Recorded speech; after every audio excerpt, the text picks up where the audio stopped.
Welcome back. This is the DAYBREAK Africa on KAFTAN TV. I am Kareen, Edet. So on our today's episode, we'll be looking at decline in education in Nigeria as crisis looms in varsities over mass exodus of lecturers. And in the studio today, we have a public affairs analyst.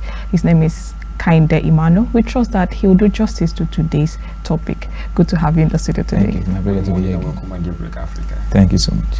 Just before we dive into the questions, I stumbled upon an article, and it said it is believed that about 50% of lecturers have resigned from various universities, while others who are yet to leave are also warming up. Factors fueling the exodus, according to investigation, include the desire for better working conditions, career fulfillment, insecurity, poor salaries, inadequate funding, non-payment of outstanding salaries of university teachers, as well as harsh economy. It is also believed that as much as 80% of the remaining workers are preparing to leave if the current situation persists. Now, there's challenges so far. It's more like challenges every other sector in Nigeria is experiencing or experiencing. I'm talking about the education sector, the health sector. You know, it's more like the common challenge. So I tend to wonder why is it more like the education sector tend to feel it hotter, or is it more like they're just trying to express themselves as every other sector? Talking about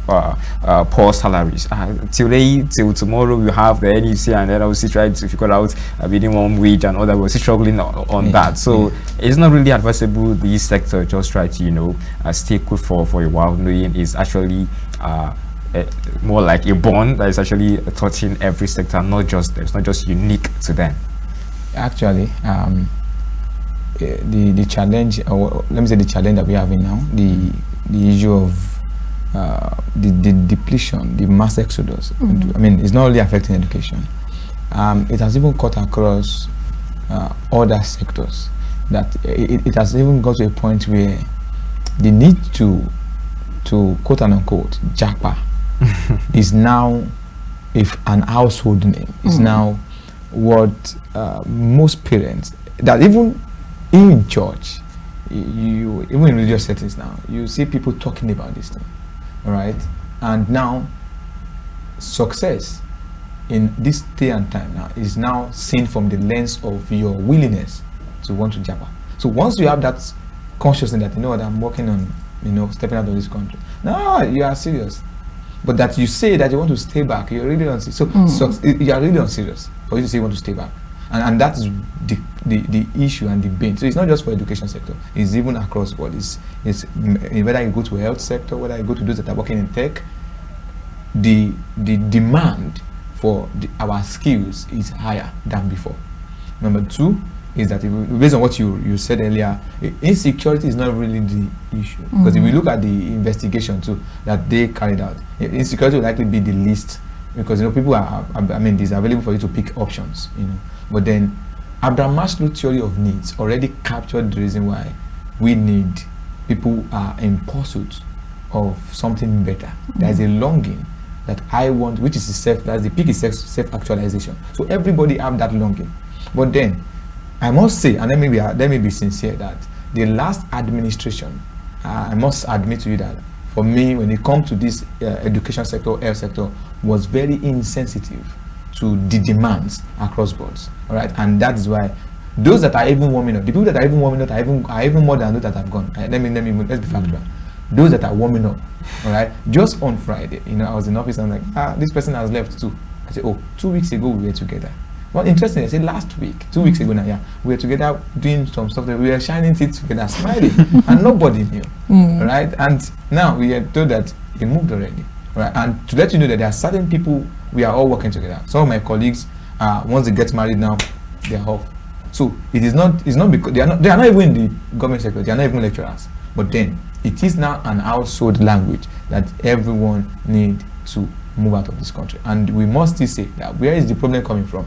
And that's why what we think, we try to excuse it, but then that is when we don't fix all these things, it's going to keep happening.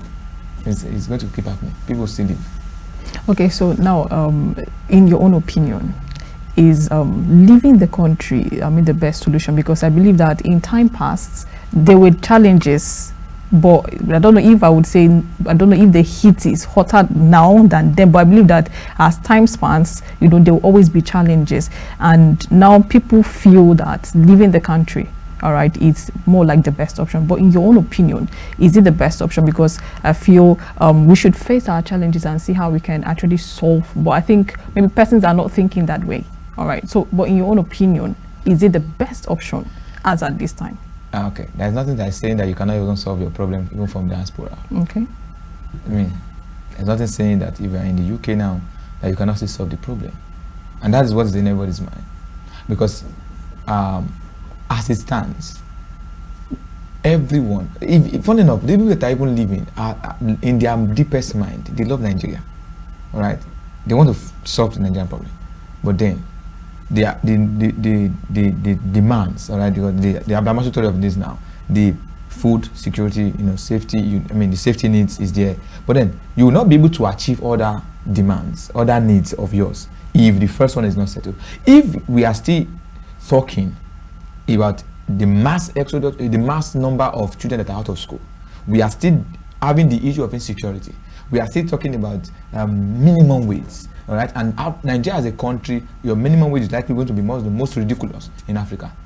All right, and we know this is a global market. Unlike before, social media was not as this heavy. Right, so in time past, not people are not living, but then it was not massive because social media was not in the play. Where now there are consultants, almost everybody who have left have become consultants, and they become preachers and evangelists on this same issue. But then, is it the best way to go? I cannot define what is best. Because what is best is now dependent on each person. Because some people will tell you and say they will leave for greener pastures, get the investment, get the money that they need, and you know what, and then come back. Some people have this idea that that place is not the place to raise family. So those that are family conscious will go, all right, get the funds, you know, also get the funds and come back again to establish and raise their family. Or there are some that are living, you know what, because there is always this desire in every one of us that I want to have that peak of self, which is a status that we want to become. And let me say that because of our innumerous challenges that we have, it is going to be very deep. Let me give you the scenario that with myself and my colleagues that we left OAU campus together, being a graduate of OAU, all right, the same number of years that I used to stay to do it took me 4 good years. 2019, COVID-19 and everything. Whereas my fellow colleague that we left campus together, all right, finished the masters in Turkey, started PhD in the same Turkey. My colleague now, I said we finished together from Turkey. In the space of 2, 3, 4 years, I schooled my masters of 2019 to 2023. It took me 4 good years. Why she was able to attain, you know, to start PhD and do all these things even before I was done with my own masters in OAU. All right, you know, the COVID-19 was there that we could not, most schools could not do anything. Most schools do not have the technology to still operate their calendar even in those periods. So, and now when we are still plagued with that kind of challenge where we are still telling people to, you know, doctors reports, police reports, and before people are attended to in hospitals, so we are far behind. And that is why, as I've said, if people will still keep living, all right, people will still keep pursuing what is much more better. Even when it comes to even of relationships, all right, there is a place where financial stability also has its place of helping partners to have the degree of love. You know, the love finds better expression because there's a financial stability for those two partners. Right. So when you look at it, when you leave this country, when you say love in itself is expressive, right, and you'll be able to do that, you know. But when you are here and you are still plagued with payment of house rent, those things will sadly be something that you cannot really talk about. And now parents are even talking about it now. That for you, these two partners, okay, I hope you guys have Japa in mind, all right, before you say yes, so I'm telling your daughter, I hope the person is considering it. So now it has left the shores of education that spread into families. Now, there's been an approved implementation of 35% and 23% increments of salary for staff of tertiary institution. Now, one could only hope, would these improvements help to dissuade people from considering this alternative? The increase is one of many things that should be done. Funding, TESFON has been trying, but there's a need for funding, and the challenge is the research funding. It's not just the increase that the increase of salary, if you increase salary and inflation comes again, it's back to square one again, right? So we must make education fascinating. We must make it interesting. We must make the labor of these people, we must make them see reason why they should, stay. You can. How do you want to convince someone to stay when the environment is not even there? If you increase salary, then what's that? Hope you know that there are other countries that pay much more than that. Okay, so to what end is the increase? 35, all right, and to me, that's just one out of many that should be done. That cannot reduce the number. It will not even reduce the number. I mean, I know it's not what we like to hear. But for a start, don't you think this is actually moving us towards the right direction? And secondly, is this percentage increment exactly visible? Do you see realistic, 35 and 23% increment? A part of me, I feel like that is realistic and it's something that they can do. But then, the labor is already placing a demand. They are looking at maybe 200,000, even though that's what they shoot for. But then you should know that when you shoot for the stars, just in case your arrow missed the star, they hope that it should land on the moon. And when they go to land on the moon, the people that you are engaging with, the federal government, are so very smart people. All right, they are. My mind is telling me, all right, that if somebody say 35 now, if there's going to be any difference when the new minimum wage comes out, it might likely not be too much. If there's anything could even add to that same amount, but likely maybe 20,000 on top of it. That's my own view now. I'm not sure that the federal government can talk about over 100,000. I do not really think so. But then I'll be surprised too if they do something like that. But if that is done, right? If that is done, then one of the things that the government is trying to do also is to check mate inflation on another hand. So trying to say what will increase, then you are trying to ensure that inflation do not also affect the same amount of money. Because when you increase salary for everybody, what of the private sector? What of the lawyers, those that are self-employed in their own? If care is not taken, everybody will just increase what they offer, their services, and then we have a very high rate of inflation. Now, people tend to talk about research fundings a lot lately, and I tend to wonder, the issue of research funding, is it that the government don't actually give in that resources for research, or probably the resources they tend to pump in is quite limited? What exactly is the issue? Or is it more like research so far has not been exactly yielding fruit, so the government would just want to just step back a little, since we have been maybe giving out these funds over time? I have not really seen anything to actually hold on to. So it's more like instead of giving out that amount, to just maybe divert into something we believe could be more fruitful. Yeah, one of the things that TED Fund does is that apart from research, what a TED Fund, there is a funding, is a fund that captures not just research as well. All right, let me even say that TED Fund also covers place of at conferences, that workshops and stuff like that. So TED Fund covers your funding just in case you want to travel to UK for a research funding or a research, let me say research now, or maybe for a 3 days workshop, right, on a particular subject. Right, what TED Fund does, that TED Fund funds your traveling. Why? Because they believe that your knowledge, right, you will bring it back again, to add value to the organization or the university that you are working with, right? So TED Fund have been trying, but now they are looking for where TED Fund should be able to do much more. They are doing, but then the federal government should empower them to be able to do much more better, right? But then there's another fear, all right, on the other hand also, is that we have had cases where people have been, we have had certain people who the government have funded to go for one research or the other, postdoc, and for fellowships, and some of them from there, I think that recently we had an update like that there are some of them that were funded and they never came back. Right? So we have cases like that too. Okay, so recently we celebrated World Teachers Day, and out of chance I was opportune to interview some teachers, and so this complaint came that the federal government is not recruiting teachers. In other words, there's shortage. People are not coming in. Some persons are retiring, and new persons are not coming in. So what would you say would be the fate of Nigeria regarding education sector? Because it's a problem. People want to learn, people want to know, and the people that are to impact are really not there. So at this point, what's the fate of education in Nigeria? If education continues the same way, the fate of education is what we all know what the fate will most likely be.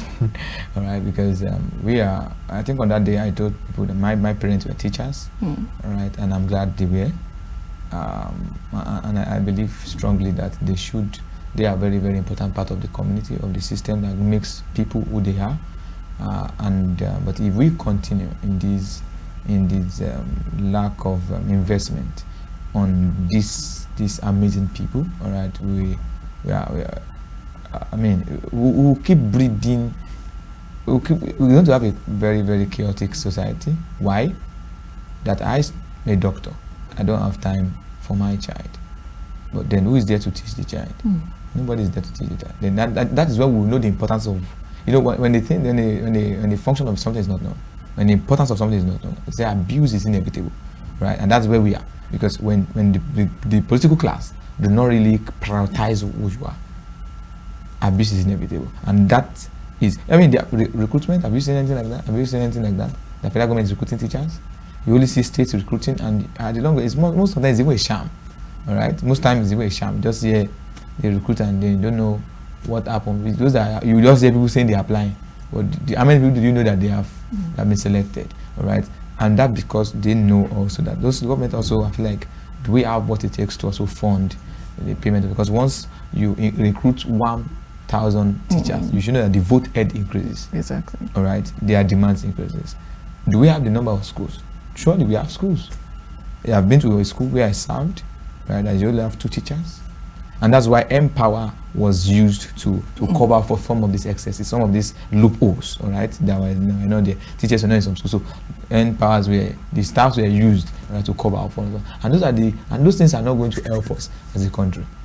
We need to really invest in the education sector, and I think one of the states that is doing very well with that, because there's a place of reward for teachers too, all right, and I think Lagos State is one that's following that template. I think Kaduna has also adopted it, and I think Oyo State too, but I think other states need to follow up on that too. Now there is this perception of the grass being greener on the other side, and I tend to wonder, with that perception, is it really the government being the challenge, or persons just want to really travel out on their own? Because at some point it's more like relaying the belief is just too much on the government. I tend to wonder, is it more like a personal mindset, a perception where persons will just want to travel out? The grass is greener, yes. It could be greener either on this side, on the other side. There are certain people who sees the green side, the grass that is greener. So people have seen it on this side and they have stayed. All right, but there are certain people that they believe strongly that on the other side, we have seen people who thought that the grass is greener on the other side, and when they got to the other side, they realized that where they were was even green in the first place, but because their eyes were not open to seeing that. All right, so I know we come to a time that it is easier. The best people or the best category of people to blame in this my generation is government. It is easy for us to do that. Why do you think so? Because naturally, men do not like to take responsibility for their actions. We are not people that like to take. It's because it is easier to transfer the blame. It is easier for you to transfer the responsibility to somebody else. So that's why and the best one that cannot defend itself is government. Why? Because you know that everybody will like to say, and it's true, and it's true, and it's true. Because there is already a fault with government. Government has its fault by default. So even the one that is not their business also, all right, is transferred to them. But then, and for me, I was telling to some people that the day we get to a point where everyone are gainfully employed, all right, you will see that there will be a reduction of certain things. The crime rate and all these things will also find its places. So are people traveling out? Yes, people travel for very many reasons. Tourism, for some don't even have any business with government, but they just want to go. Some want to relocate, and as I talked about the Abraham Maslow theory of needs, that these are the things that engineers the motivation to want to leave the country, not necessarily because of government. All right, some can say yes, some can say it's government, insecurity, low pay, yes. But focusing on the education sector, we have come to a point as at now. All right, is that there are certain people that are being drafted into lecturing, although they were never appointed for such in the beginning. For instance, let me say the person was appointed to be a desk officer initially, all right. But now because of the mass exodus, you have a master's, Abi? He said, yes, I have a master's in dental technology. Oh wow! Then they try to bring the person into lecturing. Do you know what you are doing for them? You thought you are helping them to live better, but you are giving them more chances or more opportunity also to go, because once the pay increases now, So then I think I have more money now to invest in my living the country. Although temporarily you are solving a problem, but they must have a permanent solution to what we have. Because the thing is that I really tend to wonder, you can't really fully satisfy any human being. Because when you talk about poor salaries, oh come on now, I mean, every country has issues with salaries everywhere. I mean, money is not just enough for just anybody. And then the issue of insecurity. Talking about Israel recently encountered serious issues, so insecurity is really everywhere. Talking about poor working conditions, there is not a country in this world that has the best working condition anywhere. So sometimes when I tend to just pull out these challenges people tend to actually talk about, I tend to wonder, is it really a challenge, or we're just trying to just go about certain things and then give ourselves more reasons why we should actually live? And it turns out being just a personal perception. And I tend to wonder just how much percent of persons do you think actually just live because they want to live, and just how much actually have so sort of bias, you know, as regarding the government and how Nigeria tends to run issues as this. I mean, what exactly is the percentage? So we won't actually just throw the blame or lay the blame entirely on the government.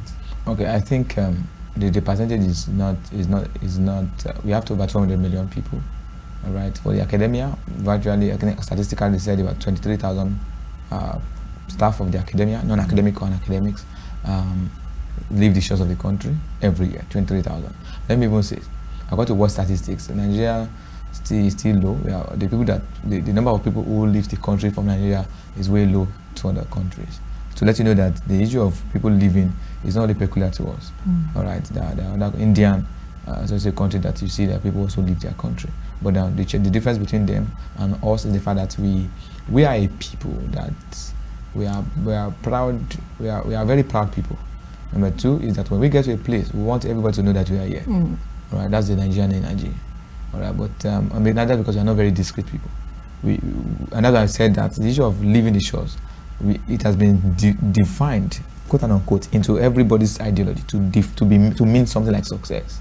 All right, such that once you upload your story on Facebook, that welcome Chicago. Yeah, I mean, my mom who just checked your page, just stumbled on your picture, just say Now to what? It's like, I think you need to now get serious about this. But then nobody knows. There are different approaches that we know the issue of illegal migration, right? And that's why USA is even having issue about that. They're trying to talk about policies around this thing. So there are people that are coming in a very illegal way, all right? But then because of this desperation, all right, people are trying to just look for every possible means to live. But then some of them will bank on saying it is government fault. But then every country have their challenge. Every country, but the way we handle ours is what really even matters. According to the Nigerian Youth Index, what the youth, which is the most viable population of this country, is what are they looking for? They're talking about we need a good working environment. Once you can't do that, once there is power, do you know that power in itself will create jobs? We don't have that yet. Imagine when you even fix that, there are certain people that because of power, they will likely stay. There's certain people like that once there is power, there is power, because the economy is governed by people too. Our population is an economy, so when there is power, the job is available for some people. Some people like say they don't want to leave. Those that are leaving are saying, you know what, I want to just go and do one or two things, to go and study. Some will still come back. Many are going there to study and to come back. Why? Because the issue of our ASU strikes, I must say, it even demotivates people to want to study.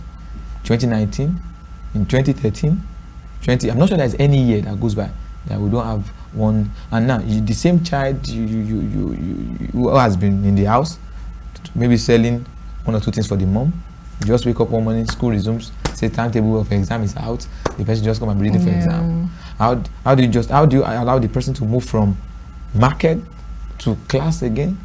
So the person that, you know what, I think I can, and that break in those calendars also affects the motivation of the student to want to even read. All right, and then, like, you know what, mommy, I don't think I can deal with this. So mommy said, you know what, let's go for a place where the academic calendar is unbreakable. That in 12 months you are done, in 18 months you are done, and that is what some people are looking at. Some people are not looking at. So when people are picking institutions now, people are not picking them because of the school fees. Hey, the school fees is high. No. Do they have a very stable calendar? certain parents will choose that institution because of a stable calendar and not because their school visit high. I tend to, sorry Kareen, I tend to wonder if as a whole these challenges is being sorted out. All of them at the same time is being sorted out. Do you think those that are attempting to japa in code would actually want to come back? I submit to you that people will even come back. They wouldn't? I submit to you, yeah, people would surely come back. Would? Yeah, people will surely come back. Because, and this I say with all sense of conviction, all sense of belief, that, you know, there's this Yoruba that said, I would have said it in Yoruba now, but I know, I'm trying to say, I don't know if I can say it in Yoruba. Yeah, you can say the Ajoli Dabile. No matter where you say you get to, there's no place like home, regardless. All right. So there's a longing that attached you to home, and you cannot say you want to forget your source. And that's why there's some people who, and we are not born here, that they'll keep asking their parents questions. Where am I from?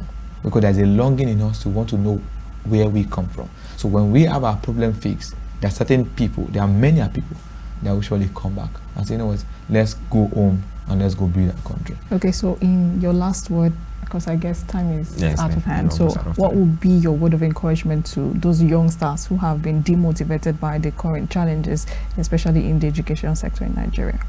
Demotivation. I think my final words would be to them is that they must look inward, you know, to their very self. They must look into self and make decisions not because of the wave that is going on. They must make decisions on the strength of purpose. They must make decisions on the strength of what they want to become. Right? Their decisions should not be hinged on decisions of somebody else. Their decisions should be made, should be based on who they want to become, and should be majorly also on the strength of humanity and building a country like Nigeria. All right, thank you very much, Mr. K. We hope to see you next time. Thank you. Thank you very much. All right, viewers, you heard it all. Your decision should be based on you, and not because your friend is going living for abroad and then you just want to just join the trade of people actually living the country. It should be on the basis of what you want to be tomorrow. All right, at this point, calling the wrap on here from our studio on Do City Band over to Lagos. We will have so much more for you. I remain Ezekiel Ogar. And thanks for joining us today. I'm Kareen Edet.